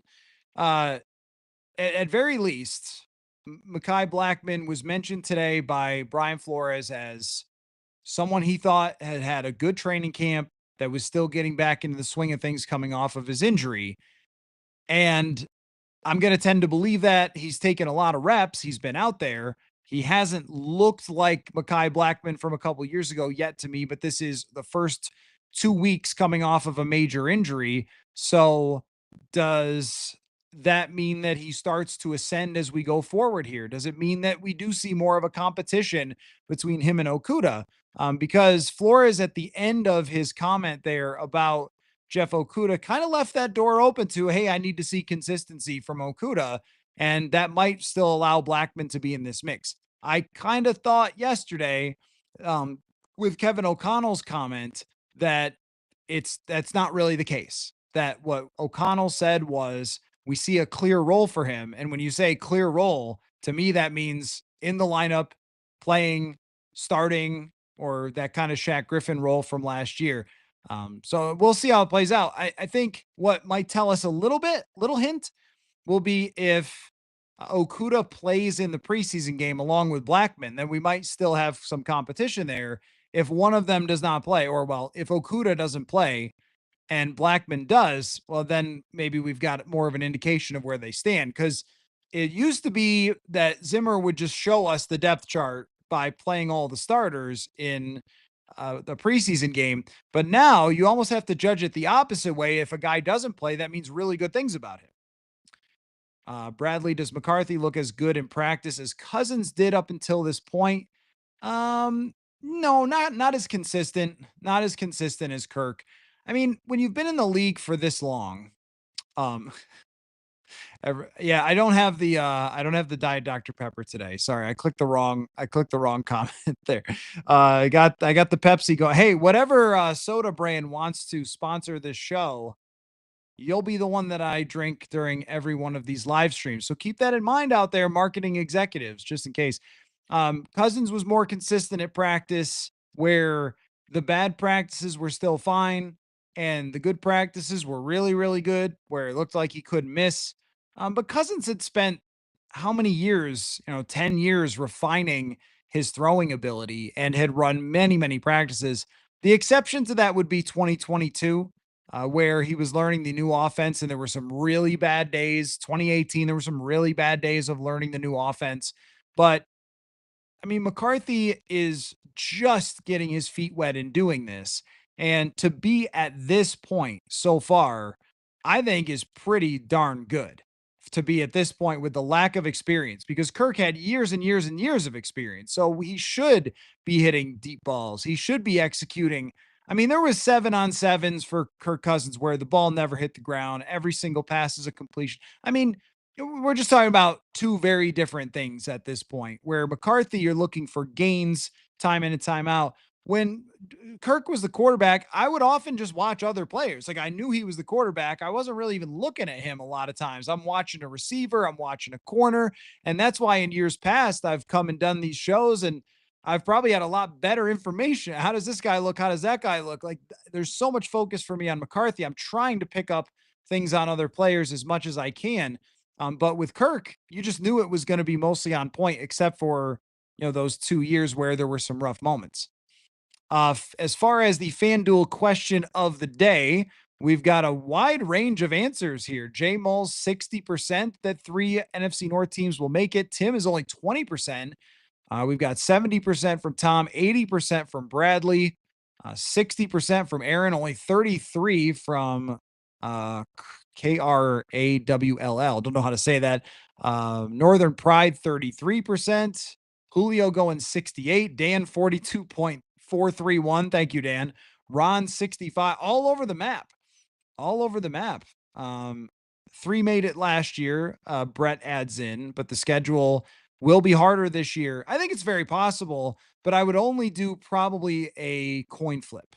I think I would only do probably a coin flip. First name, last name says, as far as the FanDuel question, I don't think it's likely because we aren't facing the AFC South again. There aren't 3 or 4 free wins on everyone's schedule. I agree with that. Kurt going 25%, Brett with 30. I think that somewhere between 30 and 50 is the right answer because there is definitely a chance. And yet I don't think it's super likely that all the teams have a lot of things go right for them, including the schedule as they did last year. SWAT 911, that sounds like a network TV show, says, do you think the Vikings should reach out to Washington to make a trade for Terry McLaurin? Look, nobody loves receivers more than me. You guys know that. I want more of them drafted. I want more of them acquired. Every receiver you can get me, go get him. I don't know how that would work. I don't know. Like, how do you get him the ball enough and how do you get him enough money? You've already got Jefferson making top-notch money. McLaurin's going to make 30 million. And if McLaurin's looking at DK Metcalf and saying that guy got 32, I need 32. That's probably what he's saying. And I just can't make that work. Now, if there is another receiver that kind of ends up on the trade block or something, might be worth looking at just because the confidence is not crazy high in what they have right now behind Jordan Addison, Justin Jefferson, and Jalen Naylor. And even, maybe there could be some improvement on Naylor, although I don't think there's tons of wide receiver threes who are way better. But, a guy like McLaurin is going to be tough to get your hands on because you're going to have to give them a lot and him a lot of money. That would be if the Vikings didn't have a wide receiver 1 or 2. Then I would say go for it. But if they did it, I think it would be great. Like the closer you can get to 3 deep, try to do it. Chili Willie, it's a great name. Chargers didn't play Heineke the other night. They have Lance as a backup. So usually in the Hall of Fame game, they tend to play the quarterback that they don't like. They play the third stringer, the fourth stringer. So Trey Lance, even though he looked pretty good, I don't think he's going to be the backup quarterback for the Chargers. It's probably him as QB3 and Taylor Heineke with a lot more experience as QB2. I don't think Trey Lance is the type of quarterback the Vikings would look at, but maybe they can look at. I mean, if they love Trey Lance, then maybe they would look at Taylor Heineke and try to acquire him as a backup because he's been around. Right now, it's probably better to just stick with Sam Howell because is there a real difference between Taylor Heineke and Sam Howell? There probably is not. Backup quarterbacks aren't going to be good, but you just need Sam Howell to look like he could get into a game and keep you alive. If they could run some play actions and hit some shots down the field. But to me, the ball is just coming out way too slow. And that we start to understand why there were so many interceptions that Sam Howell threw. Like, yeah, he threw a ton of passes, but I think the ball just doesn't get out fast from him. And when you have that kind of delay, now think about what I mean by a delay. In real time, it's crazy fast out there. And if you're just an eye blink slower than NFL speed, you're going to throw 5 more picks, 10 more picks than the next guy. And that's the difference between a starter and, almost out of the league. Bob says, has Brandel been mixing in a tackle? No, he is not. Other than one day where someone was out or it was a veteran day and he played at right tackle. But other than that, no. I think he's the emergency tackle. I don't think they want him to play tackle though. Bitter Bruce, I think Hutchinson was the last guard with this much nasty. Fries plays through the whistle on every play. I honestly think you're right. And that's kind of sad that it's been that long since we could say someone really brought a nasty presence to that position and was also good. Justin says the starting offense is likely to play in the first game for a little bit. Do you anticipate the same for the starters on defense, sans Hitman? Maybe. I don't know. I mean, I, guys like Harrison Phillips, Javon Hargrave, Jonathan Allen, Blake Cashman, Jonathan Grenard, Van Gink. I don't want any of those guys anywhere near a preseason game. So I would say no, maybe for one series just to put the pads on, but I don't think that those guys need to play anything. I think it would be good for JJ McCarthy to put on the pads, get out there, run a series, and just feel good about it. Go score a touchdown, feel good about it. And get everybody a little bit on the same page. But even then, you're not going to have Jefferson. I don't know if they want Addison to play in the preseason. Maybe it's just that one series and then you get him out of there. That's my expectation. I am sure we will not be told by Kevin O'Connell until we see it next Saturday. But on the defensive side, there's very few of those guys that I need to see on the field. I would like to see Okuda. I'd like to see Blackman, Zamiah Vaughn, Levi Drake Rodriguez, Jalen Redmond. I mean, there's a lot of players. Bo Richter, Gabe Murphy, a lot of guys I want to see. I don't need to see Jonathan Grenard. He's good. We're all set there. Jax Park says, what a great free agent signing Mason was. Kwesi Nails free agency, technically a trade and a sign, but your point is taken that one is, I think, just through the NFL offseason Illuminati conversation, like the national analysts, I think that acquisition has largely been ignored. The fantasy people like it, but as far as the discussion around this team and around what they can be, Jordan Mason might be one that halfway through the season, everyone's going, oh yeah, that's right. That guy they got who is averaging 5 yards a carry and is a beast. That's how he's looked so far. Matthew, how many games are we going to win this year? Well, fellow Matthew, I have said 11. I'm not changing from 11, but I will say that the fact that JJ McCarthy has kind of come out of a dip there, just like a downturn in camp a couple of days ago and come back on the upswing has made me more confident. A little event like today of him showing that he's a dog and he wants to fight with his team, I like that. I mean, maybe it shouldn't be something that raises confidence, but it's sports. It's aggressive. It's violent. It takes guys who want it more than the next guy, and you like to see it. So my confidence in 11 wins is pretty high. And maybe it could be one less than that. Maybe it could be one more, but I think that's the range that they are in. Rob says Hawkinson had 450 yards in 10 games. It was hardly down and made some really good plays later in the season. Nothing to worry about from him. Well, I mean, today, if there's anything to a groin injury, that would be worrisome if he's slowed up from that. But your point is taken. Look, I think that there's always a few moments with Hawkinson where he doesn't make a particular catch and you remember it and you go, oh man, that touchdown that was dropped into the hands of the Chargers, or last year against Detroit where Darnold leads him a little too far to the sideline, but he's got it in his hands. And maybe if he just brings it in, there's been a couple of those with Hawkinson that I think got some people down on him. I don't think that he was as good last year in terms of explosiveness. And when someone gets paid, everybody expects you to be different than you were before. I mean, that's just the fact of the matter that any player who, and we went through this with Anthony Barr, any player who gets a contract, there's always going to be fans who say guy's overpaid, he's overrated, that sort of stuff. I think Hawkinson is a really good player who can be tremendous in this offense with JJ McCarthy, but he's not a perfect player. He's not, again, he's not Tony Gonzalez. He's probably not going to be a future Hall of Famer. He's just a really good, solid player who can do a lot of things.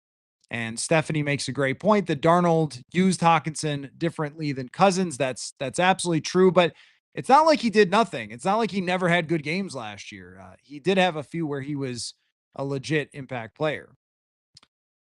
John says, I don't think the fact that his yards after catch is horrible. I don't like that he, I'm not sure what this is supposed to say, but that I think you're saying that he doesn't have good yards after catch.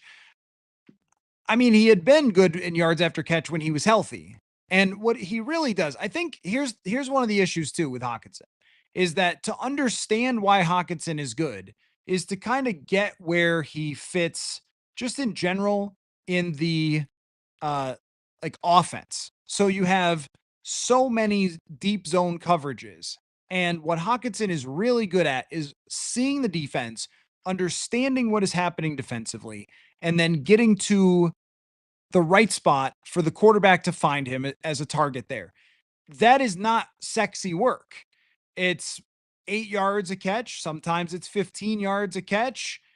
It's not going to blow your mind. And so I think that we just expect every person to be flashy and to make every single catch, which, he's not going to do. But those types of plays, there was a play against San Francisco in 2023, one of Kirk's best games. It was a third down and like 12. Everybody went deep. He dropped it down to Hawkinson. He got 14. They score. It helps them win the game.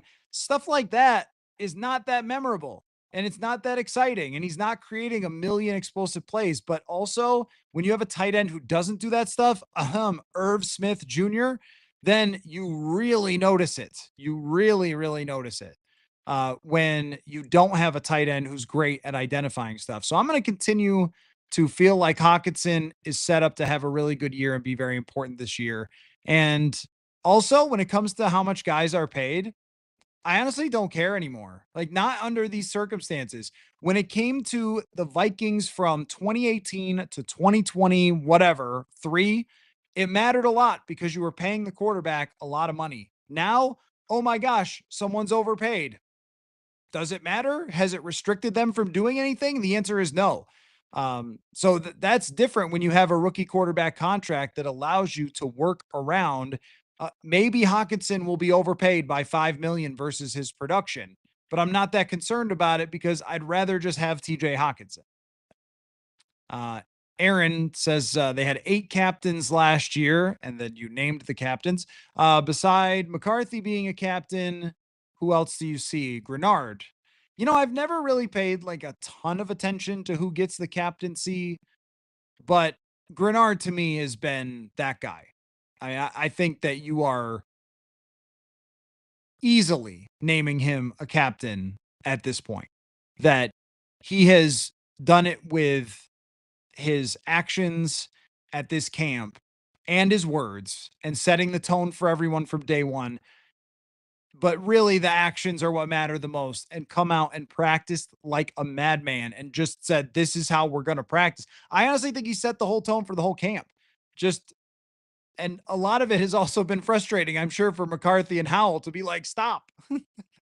But at the same time, like, it has really been a, I don't want to say a different guy, but somebody who has taken a franchise and said, this is mine. I'm that dude.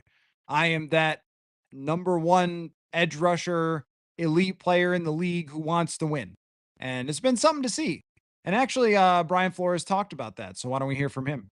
We were talking about Grenard earlier. I mean, he was pretty good last year, obviously. Like, how much more do you think he has left in his potential or whatever to ascend, and what areas would that be in? I think he's certainly, there's more left there. I think there's, obviously he had a great year, but he'll tell you, and as coaches, it's our job to try to find a little edge or a little space where there can be some improvement, and maybe that's the difference between one more tip pass that turns into something else, or one more edge set that turns into TFL. I think he he's worked on his pass rush. He's worked on setting the edge and run game, but also how do I set somebody else up? And I think he's that kind of unselfish player. He's a very smart player. You want to talk protections, he's good. You want to talk run game, he's good. You want to talk some pass coverage, he can do that too. So I think there's a few different spots in those areas where he can make some improvements, not just for himself, but to help the team. And we've had those conversations, and he's rushing great right now, and I think that's the thing that everybody goes to immediately. But he's certainly gotten better in a lot of other areas, along with the pass rush, which is very important. So there you go, Brian Flores on Jonathan Grenard, who it's been everybody has taken note that Jonathan Grenard has turned it up a notch in this training camp. Melkill, I love the Randall Cunningham Award for Jeff Okuda, the random guy who shows up, former fairly high draft pick. There's one in almost every training camp that then all of a sudden, turns into uh, a significant player for the team when maybe he was left for dead somewhere else. So I like that. I like that a lot. Um, let's see here from Mo Savage. Great name. Are you a linebacker? Says, what's stopping JJ McCarthy from being a superstar? He's 6'3, 220, strong arm, can run high 4.5. Seems like he has insane drive to get better and compete. I think that you're probably given a little bit of extra credit on maybe the height, weight, and speed there, but uh, when you think about the supporting cast, the situation that he has, I think there's two different conversations with JJ McCarthy. The first conversation is what are our expectations this year? So I just did a podcast with Kevin Seifert that you can go and listen to. And I was laughing looking at the comments because Seifert is talking about how much he's enjoyed covering JJ McCarthy, but doesn't really know how to project him just yet and is trying to figure that out as we go forward. And every single comment is JJ McCarthy's going to be the greatest quarterback of all time. Why are you so negative? And he's not negative at all, like in this podcast. And yet there's just all of this sort of why aren't you saying he's going to be the GOAT, right? But I remember last year in the middle of training camp where he had really shown some exceptional ability to throw the football and velocity on the ball and athleticism that you were talking about. And he is a 5-star prospect from Michigan. This is not, a 2-star from Toledo who's just out there trying his darndest. Like, this is a guy who's supposed to be that. He's supposed to be this good. So, yeah, I mean, I agree that the ceiling is higher than people made it out to seem. And I talked about that last year that he was talked about as a Matt Hasselbeck kind of limited ceiling, but he's going to try hard and be real competitive and all that. And I think the ceiling is higher. But this year, that's not the conversation of the ceiling. He's 22. When does a quarterback hit his ceiling? 25, 27? We're a little ways away from that ceiling for JJ McCarthy. So there's setting expectations that are reasonable based on his first year ever starting. And then there's ceiling.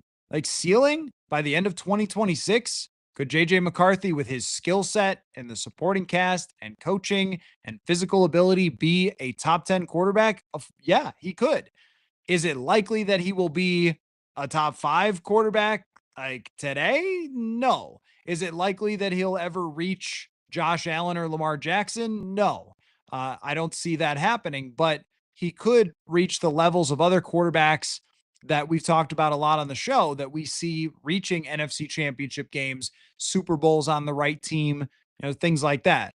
When I say Dak Prescott, Jared Goff, Brock Purdy, Jalen Hurts, it's so funny to me when the comments are like, those quarterbacks are terrible. He'll be better. Like, what? I just named you the last 2 quarterbacks with the top offenses in the league and the other 2 who went to the Super Bowl. So I think he can fit into that tier of quarterbacks that's not an alien, but under the right circumstances has a chance to go compete for a Super Bowl. Bra Me says, is Buddy named after, oh, you guys saw Buddy stick his nose in here.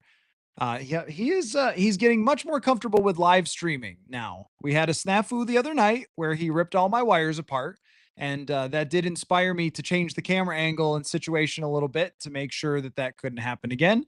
But he has gotten very comfortable with it. He's got his bed to my left. He gets up and sniffs me from time to time. We just adopted him last week. He's a greyhound. He is a very, very good dog, very loving, very playful, and a little mischievous, I would say. A little bit mischievous. Kind of, gets into stuff a little bit, but he has been a lot of fun to have around. Antoine wants to know about Ty Felton. I think we need to give Ty Felton probably time to develop. I don't think that he's there yet. I see every day something with Ty Felton that I like and I see something with Ty Felton that makes me think, it's going to be another year until he's probably able to step into a wide receiver 3 type of role. Arizona's Sky. Think about the timeline of McCarthy. Um, McCarthy's money. Kelly becomes Jurgens. Hawkinson becomes Oliver. Addison becomes Ty Felton. I'm not really sure that I follow along with what you're saying there. Do you mean like as McCarthy gets older and then eventually has to sign a contract that those other players, is that what you mean? That those other players are the ones that would have to play instead? If that's your point, like it's something that we can never ever forget about the team build here and the way that it's been built so strongly is that rookie contract is so important. But if they get to a point where they're paying him $150 million, or I don't know, maybe it'll be $400 million by then, that means that's great. That means he's played well enough to deserve it. Um, totally disagree with this, William. Peyton Manning didn't have the best arm, but that never slowed him down. I completely disagree. I think Peyton Manning had a freaking unbelievable arm. What? No. Peyton Manning had an amazing arm. Peyton Manning was 6'5", 240 pounds, and could throw it like a rocket and was unreal accurate, insane accuracy. Let's not be talking about Peyton Manning. And last night somebody was into the Tom Brady or something. So, like this is what I'm saying is when I start talking about these other quarterbacks who I think McCarthy will be in the bucket of, you guys want to say Peyton Manning and Tom Brady. And also, McCarthy does have a good arm. I don't think arm is holding him back.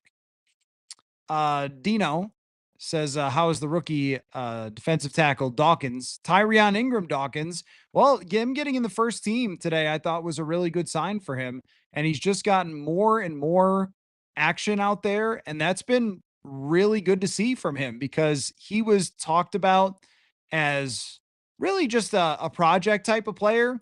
Great athlete, didn't play a lot of football at Georgia, just starting to get his feet wet, but playing a lot with the second team. Like the way that it works out is if you're playing with the first team, there's a great chance that you are a real starter come the first day of the season. If you're playing with the second team, they at least think that you would be worthy of getting in the game if they needed you.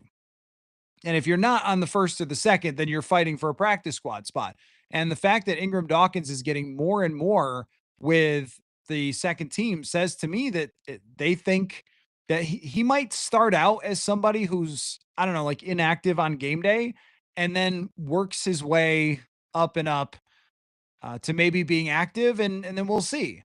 These project players usually take more than just one training camp, but there is a possibility, and we've seen other guys carve out a role for themselves as a rotational D-line player. Julio says, no one's talking about Blake Cashman. How is he doing? I mean, Blake Cashman is just a great NFL player. Cashman's one of those guys that you just don't talk a lot about because he's so consistent and solid and good. Oh, this is funny. I'm sorry. Yeah, Blake Cashman's fine. I mean, he's been really good. He blitzes, he makes plays in coverage. This is great. This is great. We need, you know what we need? We need a scouting school. We need Matthew Coller scouting school so we could talk about how to evaluate talent. I don't know how to pronounce your name. The something says you saying Darnold is the most talented quarterback to come out in the last 10 years is preposterous. I was with you until that. So I did not say he was the most. I said he was one of the most talented quarterbacks to come out. And that is an absolute fact, my friend. Go look at any scouting report of Sam Darnold. Also, I watched Sam Darnold play in front of me, like literal feet in front of me during all of training camp and every single game last year. Did we watch the same football? You saw the throws, right? You saw the arm talent. You saw when he could run and move and throw on the run. Some of his throws were absolutely breathtaking. That doesn't mean he's the best quarterback. Do you think I meant he's the best quarterback? I mean, raw physical talent, the ability to throw a football, the rushing, the athleticism, all of that stuff. Darnold had everything. That's why he was taken number 3 overall. He had everything of a franchise quarterback for physical tools. His decision making, I think, was a main reason why he didn't become a great quarterback. And then what happened was he was helped along by Kevin O'Connell, a great offense, great wide receivers, all of those things, and a lot of confidence. And he played with a ton of confidence, but still at the end of the day, what happened was his shortcomings still arrived on the scene in the biggest moment, which was being indecisive, being a little inconsistent at times, and getting rattled, things like that. I mean, but as far as, like, again, go look this up. Go look at the comparisons that Sam Darnold was getting when he came out, just based on his arm talent and his actual physical skills. Phenomenal, phenomenal talent. Echo Warrior, thank you so much for the super chat. Appreciate you. Did I miss you talking about the scuffle? Echo Warrior, I spent like 15 minutes on the scuffle to start the show. You got to go back. Rewind, Echo Warrior. Sounds like Batty had a nice day trending toward making the roster. I don't think so. I'm not sure it was a nice day. I mean, he came untouched and then crushed Aaron Jones when you're really not supposed to do that. So I'm not sure how good of a day that was, that they just missed him. It was a missed assignment. They were probably thrown off by something that Brian Flores was doing. Batty has not stood out a lot to me so far. Could be a guy that's on the practice squad. That would be my expectation. He was playing a little more inside today, which I thought was interesting, rushing from inside, because he's very much a tweener. As far as those outside edges go, Batty was with the second team on the first day of camp and since hasn't been in that role. So he has not been someone who I would say, wow, he's the UDFA to make the roster. Excuse me. I do think with his athleticism that he could be someone they put on the practice squad. I wouldn't be surprised there. But it's also not a good idea to hit Aaron Jones in a practice where Aaron Jones, the reason about not hitting people is not because they can't be hit. Like, Jordan Mason got hit yesterday and looked like he was the easiest person to knock down ever. It's because they're not ready for it. You're not expecting to get hit in training camp. So you're like, even today, Josh Oliver caught a ball and then was kind of cruising after, and someone knocked it out of his hands. Like, you're not expecting someone to come whack the ball out of your hand or whatever in practice. You're not expecting to get hit in practice like that. So Tyler Batty doing that, I think, was kind of weak, honestly. Like, I didn't like it. And neither did JJ McCarthy, and that's why he went after him.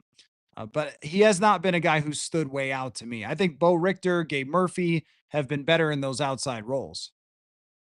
Hamza says, remember Brandon Thorne saying on your show that he thought Fries was even more nasty than Quentin Nelson, who's a monster. I really think Fries has a chance to be one of the best. Even if Fries is, I mean, let's say that Will Fries is like the 16th best guard in the league. So he's, above average out of 64 guards. Let's even say he's 20th best in the league by PFF or something like that. But when push comes to shove, he's the one pushing. When they're down at the goal line, he's the one pushing. When they're running a screen, he's the one out in front, just burying some dude to open up a, big play. That's going to be worth it, even if he's not a flawless player. Tom says Theo and maybe Dallas Turner get some preseason time. Makes sense. I think it does for both of those guys. They're in new roles. Turner is really in a new role as well. Theo Jackson is in a new role. Wouldn't surprise me. But if they didn't play those guys, that's okay. The joint practice is really their preseason. And I think they might play them a little, but I wouldn't want to see them a lot because both of those guys are going to be big time players. In the past, most of these guys who are any type of player for the Vikings do not get action in the preseason. They just don't. And that's a Kevin O'Connell philosophy. I think it comes over from the Rams, and that is perfectly fine with me. Julio says, what do y'all think about trading for Jake Browning? Bring back Jake Browning. Nah, we've probably gotten a little bit too far down the like Sam Howell's struggling. Let's look for anyone if you're talking about Jake Browning, but at least he did prove that he could get into some games and win. Howell so far has not looked like he can get into games and win. Who do you think will win the Super Bowl? I haven't decided yet. I've thrown out some ideas and some teams. Buffalo is certainly up there. Baltimore is up there for, talking about winning the Super Bowl. But I'm not ready yet. I'm not ready to make like an official pick, which has been wrong every single year, like everybody else's pick. But I don't feel fully um complete yet with the offseason to decide who I think is going to win the Super Bowl. As if that means something of me picking. Like I'm not any better than at picking games than any of you. Let's see.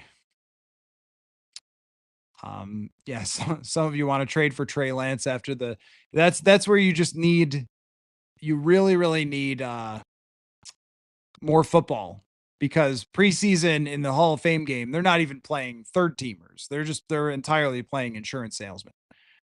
Jim says, you feel like the cornerback position is still the weakest and unknown. I'm rooting for Okudah. Unknown, yes. Weakest, no. I think that the cornerback position has been pretty good. The way I'm looking at it right now is that there is the potential for it to be very good. Byron Murphy's a really good player. So you start there, like you've got your guy. And then Rodgers to me has looked very much like a starting outside corner. Those two are going to play the most by far. Those are going to play the most. And then Okudah mixing in is kind of like Shaq Griffin last year for 500 snaps or something, if he's that guy in that role. And there might even be more Mekhi Blackman and Okudah, depending on the situation, if they like what they see eventually from Mekhi Blackman. So I do feel like they are a better version than I had in my brain from what I've seen in front of me. The D line has also been killing it. So that's another part of that as well. That's made things easier and will ultimately make things easier for them in the regular season. I mean, if they had gotten Jalen Ramsey, that would have been pretty cool and made this defense really, really good. The fact that they didn't, I think at this moment is okay. And it's going to have to be proven out. So I'm still not clear on it. And I still have questions about it. But the early returns are quite good. What happened with Bartholomew? A back injury. Yeah, just have not seen him at all. He's on the pup. No word in whether he's going to come back anytime soon. 17 McMullen, did the defense play a little more vanilla today to give the kid a break? They did not. No. I mean, look, they were out there, throwing punches at each other and pushing each other around. It was not one of those days. It was not give the kid a break day. Definitely not. Conrad, does today's practice mean that McCarthy has a second career in WWF after football? Seriously, though, who, in your opinion, are the top 3 potential quarterbacks that we could reasonably sign? It's not a great list, man. I mean, it's your Ryan Tannehill. It's your Joe Flacco if he gets cut. Sounds like Dylan Gabriel is doing pretty well in Browns camp. So maybe they'll keep, 3 quarterbacks of Pickett as the starter and then cut Joe Flacco. I could see him being the backup here. There, if it's not Carson Wentz, then you're kind of bringing in other guys that you're not super thrilled with. I mean, if you're bringing in Joe Flacco, he didn't exactly look like a world beater last year when he was playing for, the Indianapolis Colts. He looked pretty rough. So nobody is going to thrill you when you were talking about backup quarterbacks, but they do need somebody who could at least execute to some extent. Brett says Joe Burrow isn't an alien either. See, I think that a lot of what you guys have been doing on a nightly basis is trying to set the bar like all the way at the top. Like Joe Burrow is an alien. Yeah, he is. Now, he's not an alien in the same way as Lamar Jackson, but he is an alien. And the way it is his accuracy is absolutely insane. I mean, it's Drew Brees, it's Joe Burrow with throwing the football accurately, anticipation, the leadership, command of the offense, like sees the matrix, all that stuff. He is a freak. He is a freak. It's not that McCarthy can't be great at seeing the field and throwing accurately and all those things, but I do think that bar is just a little bit like I'm uncomfortable saying he's going to be Burrow. I'm much more comfortable saying that there are really, really good quarterbacks who are not perfect and not aliens in any particular way that win all the time in the NFC with great teams. But for some of you, it's like that's not enough. You got to say he's Joe Burrow. Peyton Manning's accuracy. But here's the thing about Peyton Manning. If we were doing Madden ratings for Peyton Manning, he would have had like a 94 arm and 99 accuracy and 99 awareness. And I mean, there is a great argument that Peyton Manning's the best quarterback in history. When you look at the regular season statistics, we all know Brady and the playoffs and all that. He is the best quarterback ever in terms of regular season play. Yeah, I mean, so his ratings, that kind of way. I actually do like this comparison. I actually do like this one because I grew up watching this guy. Maybe JJ will be the next Jim Kelly. And for all those listening who are under 40 years old, I'm sorry because you probably didn't watch Jim Kelly. Jim Kelly is bigger. Jim Kelly is huge, but he might not have been like 6'5". He might have been like 6'3". So I guess, but huge in terms of massive arms, chest. Jim Kelly did have an all-time great arm.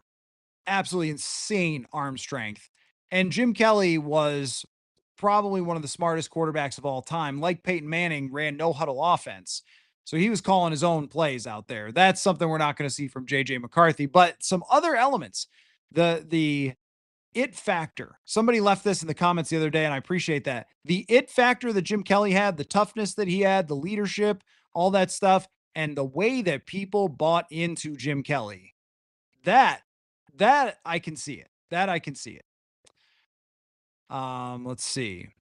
Arizona Sky, sweet on Dawkins. Hadn't really heard anything. Yeah, it looks like he is starting to carve something out for himself, and then we'll see how it goes from there.